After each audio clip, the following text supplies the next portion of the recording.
దేవుని పరిశుద్ధ నామానికి మహిమ కలుగును గాక.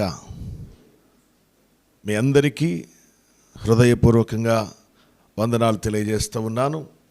దేవుని మహాకృపను బట్టి మరి యొక్క వారారంభములో నూతన వారంలోనికి మనం ప్రవేశించాం. గడిచిన దినాన పునరుద్ధాన దినాన ప్రభు పాద సన్నిధిలో మనము ఆయన ఆరాధించి ఆయన భోజన పాత్రలో చేయివేసి తిరిగి మరలా వార ఆరంభం నుంచి వారాంతం వరకు ఎదురయ్యేటటువంటి ప్రయాణం చేయటానికి సిద్ధపడి ఉన్నాము.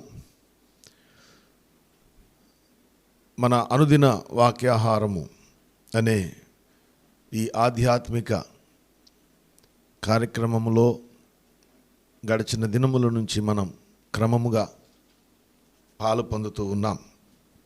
దేవుని బిడ్డలారా, మరొక పర్యాయము మనము వాక్యంలో నుంచి అనుదిన ఆహారాన్ని పొందుకుందాం. ఓ చిన్న మాట మనం చదువుదాం. అపోస్తలుడైన పౌలు హెబ్రీయులకు వ్రాసిన పత్రిక 11వ అధ్యాయము 27వ వచనాన్ని చదువుతున్నాను. విశ్వాసమును బట్టి అతడు అదృశ్యుడైన వానిని చూచుచున్నట్టు స్థిరబుద్ధి గలవాడై రాజాగ్రహమునకు భయపడక ఐగుప్తును విడిచిపోయాను. ప్రభునందు ప్రేమైన వారలారా, చదవబడిన ఈ వాక్య భాగంలో నుంచి ఒక చిన్న సంగతిని మన ఆత్మీయ జీవితానికి ప్రయోజనకరమైన సంగతిని మనం నేర్చుకుందాం. విశ్వాసమును బట్టి అదృశ్యుడైన వానిని చూచుచున్నట్టుగా స్థిరబుద్ధి కలవాడై. ఎవరిని గురించి లేఖనం మాట్లాడుతుంది అంటే మోషేను గురించి మాట్లాడుతున్నట్టుగా మనకు 24వ వచనం, ఇదే అధ్యాయంలో 24వ వచనం నుండి చెప్పబడిని ఉంది. మోషే పెద్దవాడైనప్పుడు అని విశ్వాసమును బట్టి ఐగుప్తు ధనము కంటే క్రీస్తు విషయమైన నింద గొప్ప భాగ్యమని ఎంచుకొని అల్పకాలము పాపభోగమును అనుభవించుట కంటే దేవుని ప్రజలతో శ్రమ అనుభవించుటే మేలని విశ్వసించినవాడు. దేవుని బిడ్డల ఈ సంగతులన్నీ చెప్పబడ్డాయి. అయితే ఈ సమయాన నేను జ్ఞాపకం చేయాలని ఆశించిన అంశం ఏమిటంటే, మోషే అదృశ్యుడైన వానిని చూచుచున్నట్టు స్థిరబుద్ధి గలవాడైన అదృశ్యుడైన వానిని చూచుచున్నట్టు. ఏం చూస్తున్నాడు మోషే?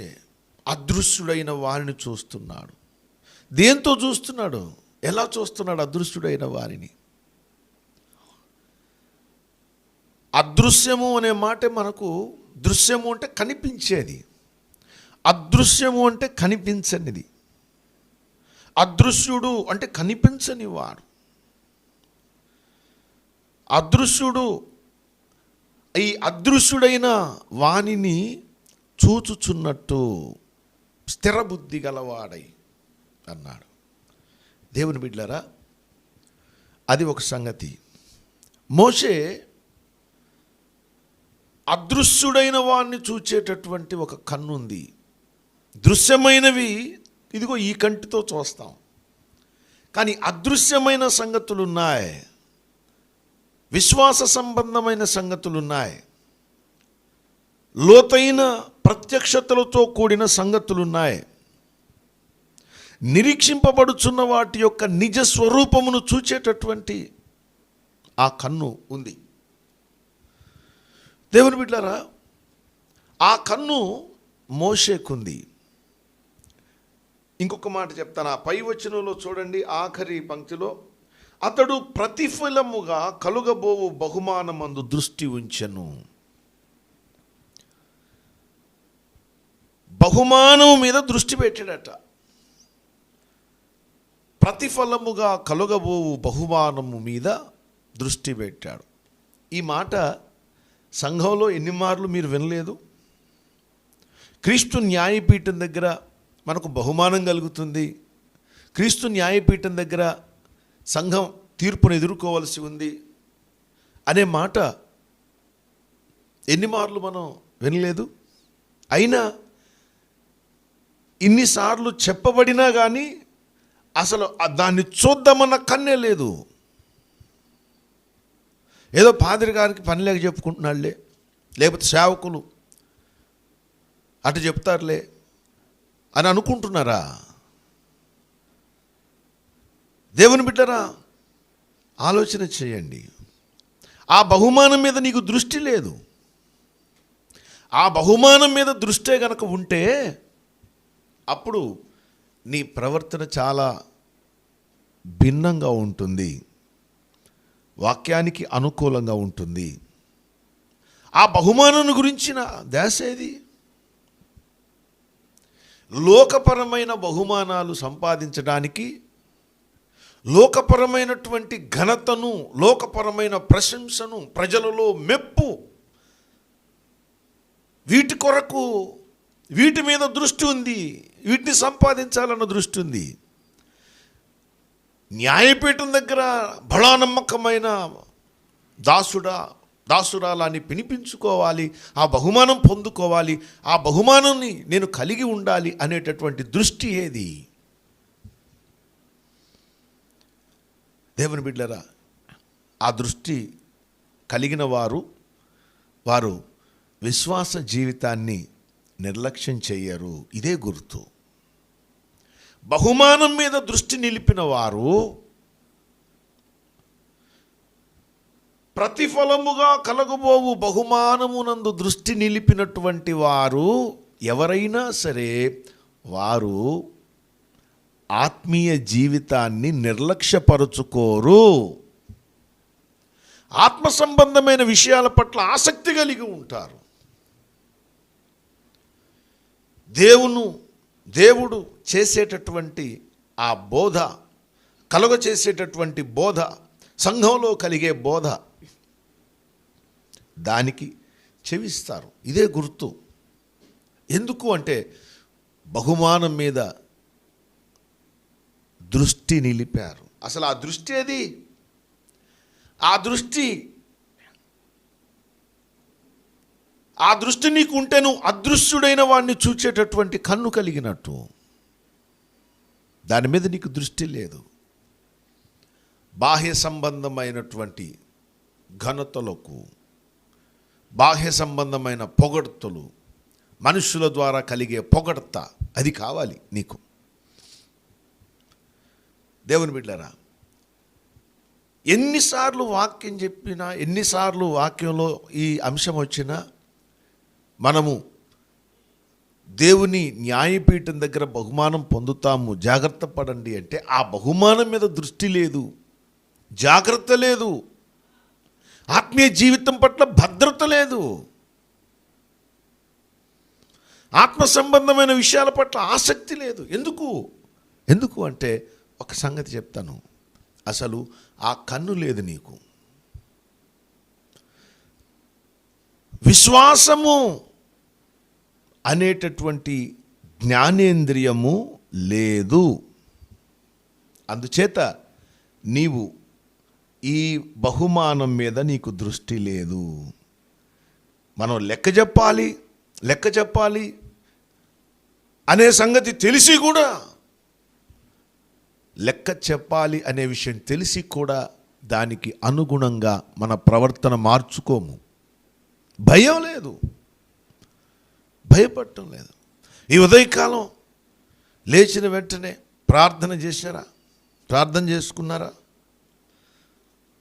అనుదిన వాక్యాహారాన్ని వింటున్నారా? దేవుని బిడ్డలారా, జాగ్రత్త. కాలం సమీపిస్తుంది, దగ్గరకు వస్తుంది యేసునాథుని యొక్క రాకడ. జాగ్రత్త పడండి. బహుమానం మీద దృష్టి పెట్టండి. ఆ కన్ను లేకపోతే ఆ కన్ను పొందుకోండి. ఆ కన్ను పొందుకోండి. హెబ్రీ పత్రిక 5వ అధ్యాయంలో వయస్సు వచ్చిన వారు అభ్యాసము చేత మేలు కీడులను వివేచించుటకు సాధకము చేయబడిన జ్ఞానేంద్రియము కలిగిన వారు. ఆ కన్ను కలగాలి. చాలా సాధకము చేయబడిన జ్ఞానేంద్రియం.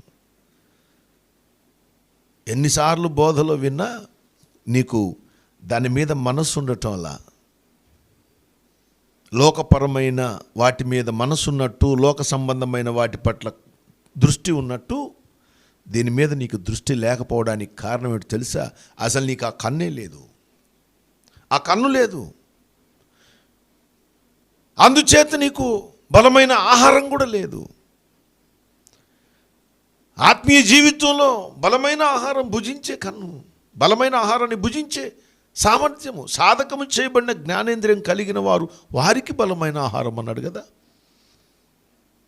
కాబట్టి ఆలోచన చేయండి. ఈ కన్ను ఉన్నదో లేదో పరిశీలన చేసుకోండి. లేకపోతే మోకరించి కన్నీరు కార్చి ప్రార్థన చేసి ఆ కన్ను పొందుకోవటానికి ప్రయాసపడండి. ఆ కన్ను పొందుకోవటానికి ప్రయాసపడండి. మోషే స్థిరబుద్ధి కలిగిన వాడై అదృశ్యుడైన వాడిని చూచేటటువంటి కన్ను కలిగిన వాడు, బహుమానం మీద దృష్టి నిలిపినటువంటి ఆ కన్ను కలిగిన వాడు. ఇది విశ్వాసం అనేది జ్ఞానేంద్రియము. ఆ జ్ఞానేంద్రియం పొందుకోండి. నిదానించి చూచే కన్ను కావాలి. బహుమానం మీద దృష్టి నిలిపే కన్ను పొందుకోండి.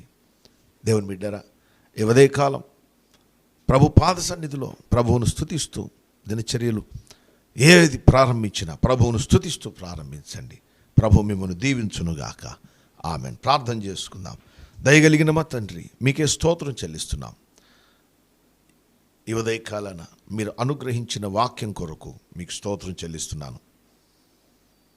మాటలు మా హృదయంలోనికి రానివ్వండి, మమ్మల్ని వెలిగించండి. ప్రతిఫలముగా పొందబో దాని మీ బహుమానం మీద దృష్టి నిలిపే కన్ను మాకు దయచేయండి. అదృశ్యమైన వాటిని చూచే కన్ను దయచేయండి. అనగా రహస్యమందున్న స్థలములలో వాటిని చూచే కన్ను మాకు అనుగ్రహించండి. మమ్మల్ని దీవించండి, బలపరచండి, ఆశీర్వదించండి, కృప చూపమని ఈ దినమంతా మీ సన్నిధి మాకిమ్మని యేసు నామములో అడుగుచున్నాను తండ్రి. ఆమేన్. తండ్రి, కుమార, పరిశుద్ధాత్మ త్రేక దేవుని దీవెన సదా మనకు తోడే నడిపించునుగాక. ఆమేన్. అందరికీ వందనాలు.